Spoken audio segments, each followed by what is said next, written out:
রোজা করে নামাজ পড়ে ফল কি হবে দুনিয়ায়?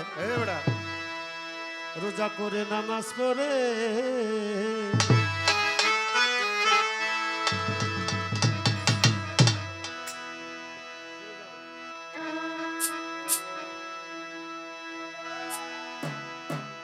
রোজা করে নামাজ পড়ে ফল কি হবে দুনিয়ায়? রোজা করে নামাজ পড়ে যদি কুচিন্তা কু ভাবনা সদাই কুচিন্তা কু ভাবনা সদাই নামাজেতে হয় উদয়। রোজা করে নামাজ পড়ে ফল কি পাবে দুনিয়ায়? রোজা করে নামাজ পড়ে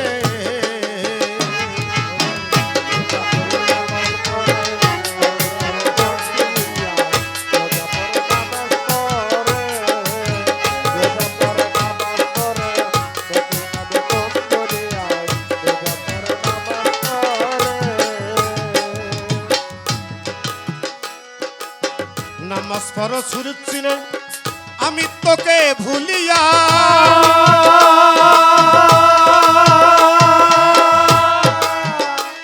ওরে বরজক নিয়ে করো সেজদাই থানা ফিলে পৌঁছাইয়া রে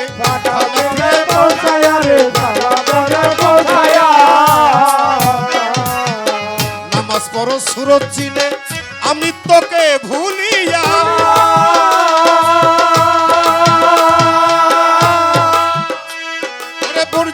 নিয়ে করো সাজদাই থানা ফিলে পৌঁছাইয়া রে থানা ফিলে পৌঁছাইয়া রে থানা ফিলে পৌঁছাইয়া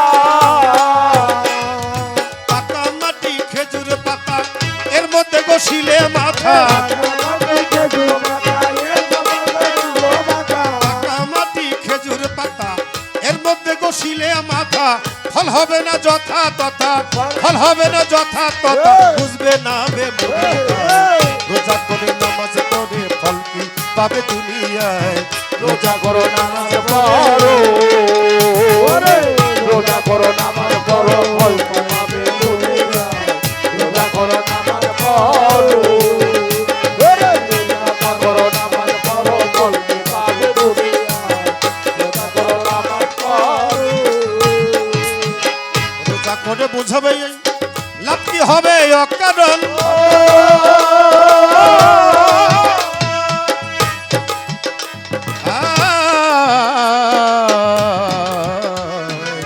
রোজা করে বুঝাবে লাভ কি হবে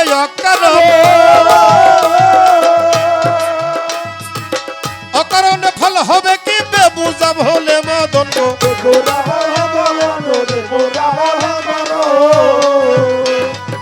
রোজা করে বুঝাবে লাভ কি হবে অকারণ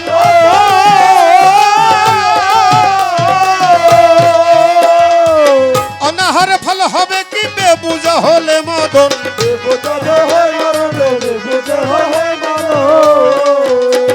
রাত্রে বেলায় ওরে দিনের বেলায় ঝরে আখি রাত্রে করো ফাঁকি ঝুঁকি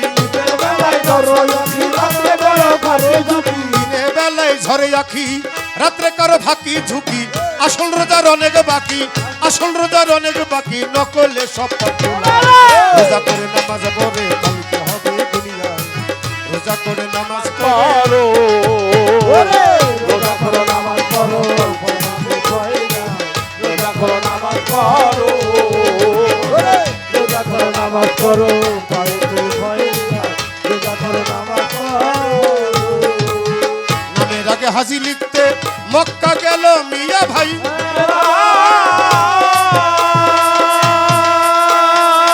অনাহারে গরিব মরে তার তো কোনো খবর নাই তার তো কোনো খবর নাই তার কোনো খবর নাই নামের আগে হাজি লিখতে মক্কা গেল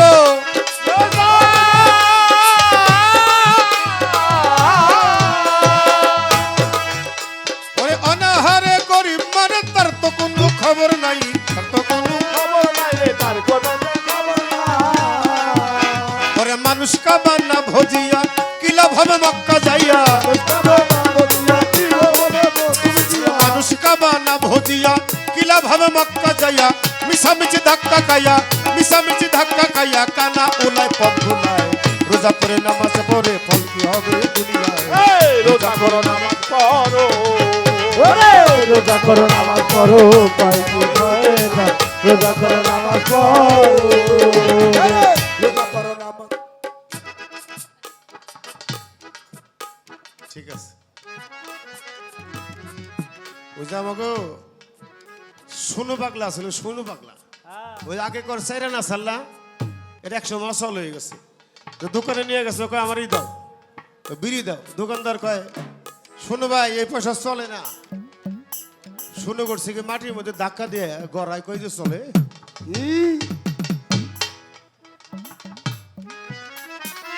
নামের আগে হাজি লিখতে মক্কা গেল মিয়া ভাই ঘরের কোনে গরিব মরে তার তো কোনো খবর নাই হাদিস যদি পড়েন একটা চেয়ারম্যান যদি ইউনিয়নে কোনো মানুষ ঋণ থাকে তাহলে সে হজে যেতে পারবে না আপনি বাড়ির মাতবর আপনার কোনো আত্মীয় স্বজন আপনার ঘরের লোকজন ঋণ থাকলে আপনি যাইতে পারবেন না এটা খালি আপনার জন্য একেবারে অধতন থেকে ঊর্ধ্বতন পর্যন্ত এই কথা কইলে আমার বিপদ ঋণ নাই কোন জায়গায় হিরে বাবা ঋণ থাক কিন্তু হাজি সাহেব এটা কইতুব আচ্ছা একটা কথা শুনতো বাবা নামাজ পড়লে কয় না নামাজি কয় রোজা রাখলে কয় না রোজাদার কয় আরে জাকাত দিলে কয় না জাকাত আলা কয় না কিন্তু হজ করলে হাজি কয় আচ্ছা আপনি কোন দিহি নামাজ পড়লে নামাজি কয় না ওই জাকাত দিলে জাকাতি কয় না কিন্তু হজ করলে তারা হাজি কয় এইটা কওয়ার কারণটা কি নামের আগে হাজি লিখতে মক্কা গেল মিয়া ভাই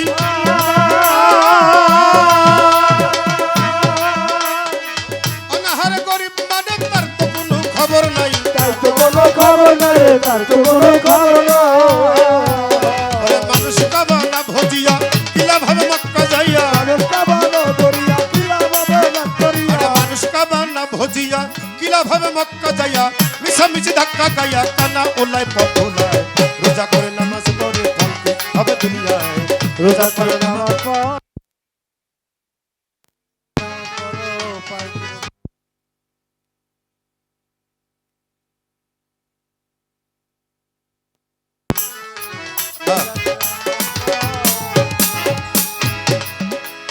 চোখ থাকিতে হইয়া অন্ধ বনের পশু দাও বলি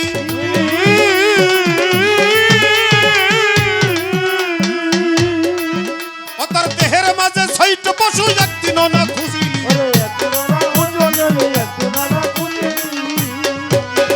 চোখ থাকিতে হইয়া অন্ধ বনের পশু দাও বলি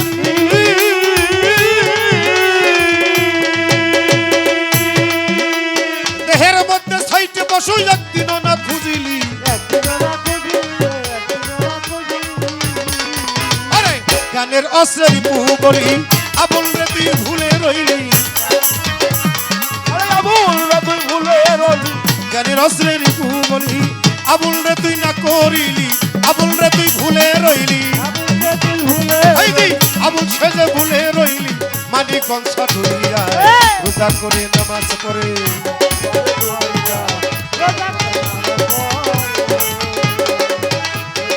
নামাজ পড়ো পাই কোনো ভয় না রোজা করো নামাজ পড়ো জোনপুরের মৌলানা উনি পীর সাহেব জোনপুর দরবার আছে না বাবা জোনপুরি আমি খালি আপনাদের কয়ে দিলাম আমাকে নামের নাম দিয়া যদি আপনারা চলবার পারেন আমরা না করি না কি কন ফকির গো নাম ভাঙ্গে যদি কোনো জায়গা থেকে বেঁচে যান আমরা খুশি কি কম বাবা তেরোই কইেন সমস্যা নাই কঠিন প্রশ্ন বাবা আমার দয়াল নবী এসে কারে খেলাফত দিছে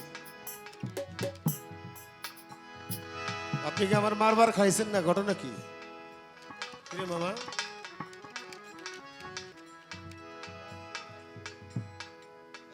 রাখছে রাখছে আবার রাখছে ওই তো বায়ু বুঝে আলাইছে আবাজার গিয়ে গেছে ফুসফাস আমি করি না উনি করে নাকি তারপরেতে আমি একটু বলতে চাই, দয়াল নবী এসে কারে খিলাফত দিল বেলায়েতের তাই। জোনায়েত বগদাদির নাম শুনছেন না? কুস্তিগির, অনেক বড় কুস্তিগির ছিল। তার সাথে পৃথিবীর কোনো কুস্তিগির কুস্তি করে টিকা থাকতে পারে না। তো রাজা একদিন ঘোষণা করলো, আমার জোনায়েতরে যে হারাইতে পারবো তারে হাজার হাজার স্বর্ণ মুদ্রা দেওয়া হবে। তা আমার নবীর বংশের একজন লোক খুব গরিব, লবণ আনতে তো পান্তা ফোড়ায়। আমার নবী জিও কিন্তু ইহুদির বাগানে কাজ করছে না বাবা? আমার মওলা মা ফাতেমার ঘরে, দয়াল নবীর ঘরে খাবার নাই। তো মনে করলো মার কাছে যায়, মেয়ের কাছে যায়। দূর থেকে দেখে আমার মা ফাতেমার ঘরের টুকি আছে না, ওখান থেকে ধোয়া বেরোতেছে। আমার দয়াল নবী ভাবলেন মা হয়তো রান্না করতেছে। যখন মা মা করে ডাকতেছে, আমার মাই তো ঘরের থেকে উত্তর দেয় না, কিন্তু বাইরে না। তখন আমার মা বললেন, বাবা আপনি ডাকতেছেন আমি শুনি। তোমার নবী বলে, মা তুমি বের হও না কেন? কয় বাবা আমি বের হইতে পারি না, কারণ মার একটা সিরা খাতা আছিল না, হ্যাঁ ওই খাতাটা গাইতে বলেছে কাপড়ের অভাব। তো নবীজি ঘরে ঢুকছে, কয় মা আমি মনে করছি তুমি রান্না করতেছো, কই দেখি তো না। কয় আব্বা হুজুর আজ 3 দিন ধরে আমাদের ঘরে কোনো খাবার নাই। ইমাম হাসান হোসেনের খোদার যে চিৎকার জ্বালা, সেটা আমার ঘরের টুকি দিয়ে ধোয়া হয়ে বেরোতেছে। মওলা বাগানে চাকরি করতে গেছে, 10 বালতি পানি তুললে একটা খুরমা দিল। একটা খুরমা তুলছে,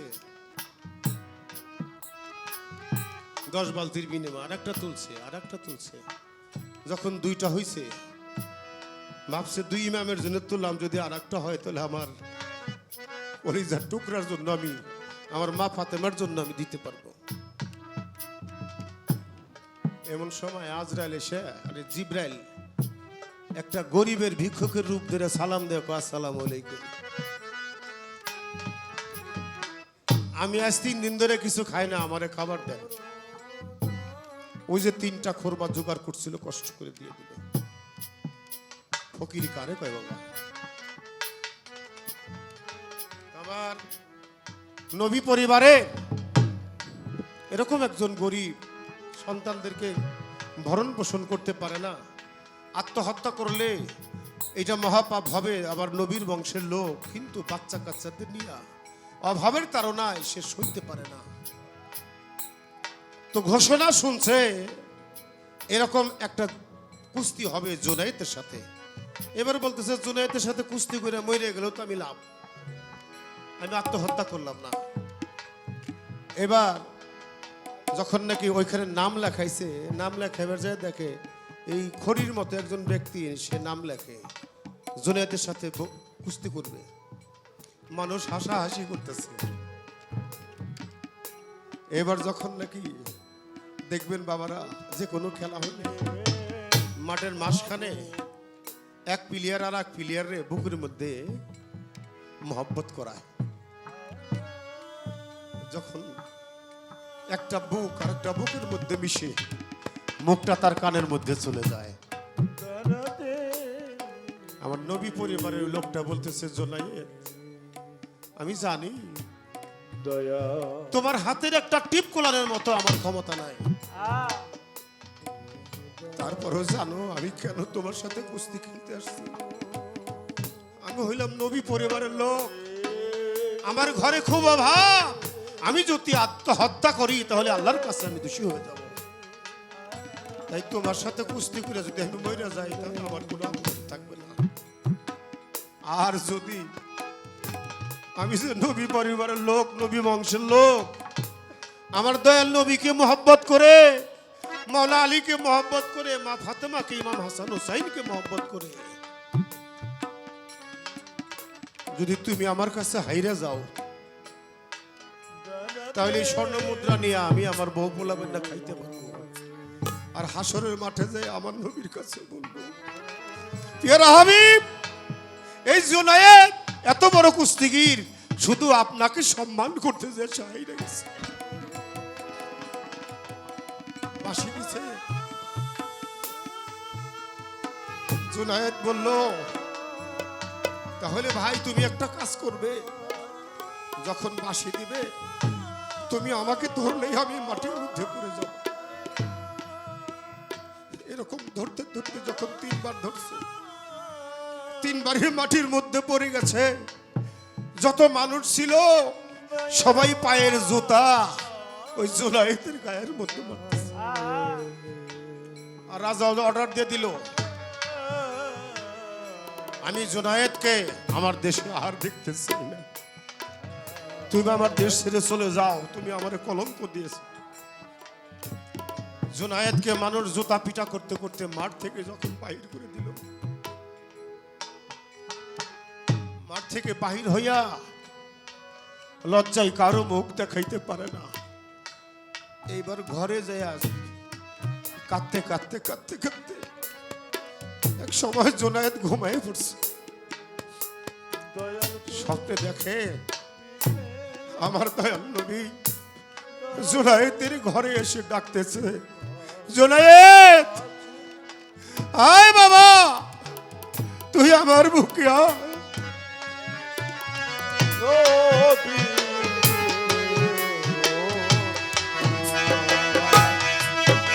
তুই বিনে দে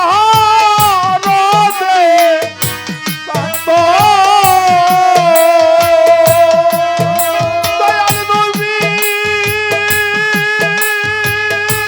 দয়াল দয়া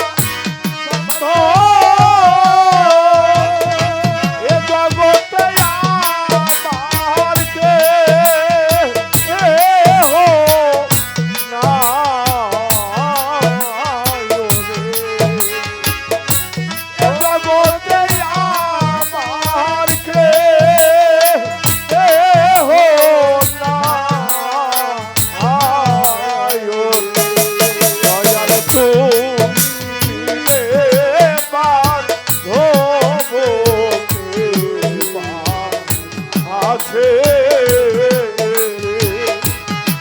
দয়াল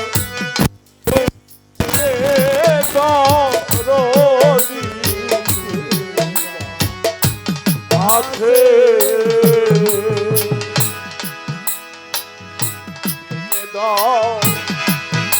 রথের বান্ধ ও দেবায়া আছে দয়াল রে, আরে দয়াল তুই বিনে মাধবকে আছে, আরে দয়াল তুই বিনে মাধবকে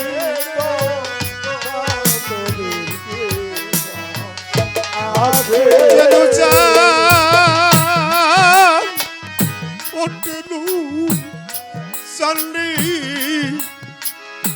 ওরে আমার রশিদ চান, খলিল চান, ওর বাংলা তুই বিনে তো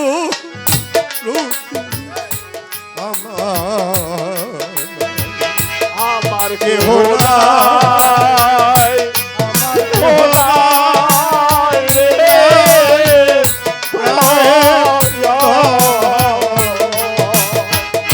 আরে দয়াল তুই বিনে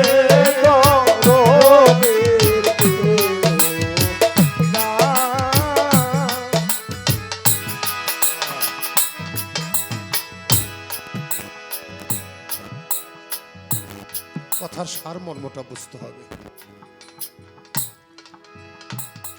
শুধু নবীকে ইজ্জত করতে যাইয়া আমার নবীর সম্মান যেন ছোট না হয়। জুনায়েদ বাগদাদি হাজার হাজার মানুষের জুতার বাড়ি খেয়েছে, তাই দিছে। বাবা, এরকম যারা গুরুর নিষ্ঠা প্রেমিক তাদেরও দুনিয়ার মধ্যে ঝামেলা হবে, তাদেরকে তারাই দিতে চাবে, তাদের ফাঁসি চাবে, তাদেরকে আটকায় দিতে চাবে যারা এই স্তরে চলে যায়। তো বাবা, আল কোরআন সূরা শুরার 23 নম্বর আয়াত, হে রাসূল বলে দিন, কে কয় আমার আল্লাহ কয়, রাসূল কয়, বলে দেন। আমার রাসূল বলে, হে মানব মণ্ডলী, আমি আমার রিসালাতের বিনিময়ে তোমাদের কাছে কিচ্ছু চাই না, শুধু আমার আহলে বায়াত কোবরা প্রাণাদি ভালোবাসা ব্যতীত। আমার আহলে বায়াত মাওলা আলী, মা ফাতেমা, মা হাসান হোসেন, এদের ভালোবাসা আমি তোমাদের কাছে চাই। আল্লাহ কয়, হে আমার দোস্ত, তুমি বিশ্ববাসীর কাছে যা চাইলে আমি আল্লাহ নিজে সাক্ষী হয়ে রইলাম। সে যত বড় ইবাদত করুক, যদি আহলে বায়াতের মহব্বত না থাকে, আমি আল্লাহ তাদেরকে সাবাত করব না। আর কোন প্রকার ইবাদত করে নাই, আহলে বায়াতকে মহব্বত করছে, ইজ্জত করছে, আমি আল্লাহ নিজে তাদেরকে জান্নাতে প্রবেশ করাবো। তাহলে আমরা যেন অন্তত নবীর নাম যখন শুনি, অনেক গানের মধ্যে যায় না বাবা, রাস্তাতে হাঁটি, একটা কদম আমার নবীর জন্য মহব্বত করে দাঁড়ায়েন তো যদি পারেন। মৌলার শানে অনেক গান হয়, মৌলা আলীর নাম শোনা মাত্র একটু দাঁড়ায়েন, আর যায়েন না, একটু করলে দেখবেন ফলাফল পাইতেছেন। মারফত দেখাইছে মরার পরে।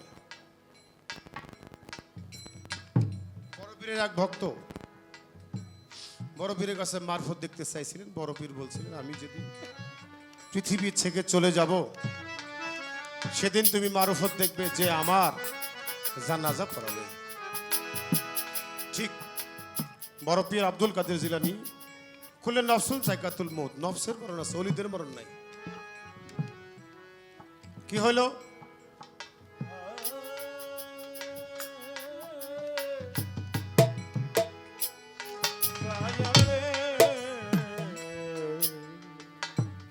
তিনিও বিদায় নিলেন। এর অনেক ঘটনা আছে, আমি কইলাম না, বড় হয়ে যায়। তো ওই ভক্ত মারফত দেখবো আশাই বই রয়েছে, দেখে একটা ঘোড়ার মধ্যে কালা বরকা পরে এক ব্যক্তি এসে জানাজা দিয়ে আবার ঘোড়ায় উঠে চলে যায়।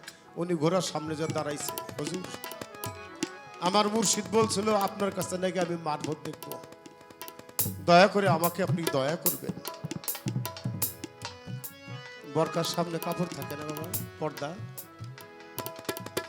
উঠাইয়া দিচ্ছে। ছায়া দেখে যার জানাজা নামাজ উনি নিজেই পড়ছে। কন সুবহানাল্লাহ।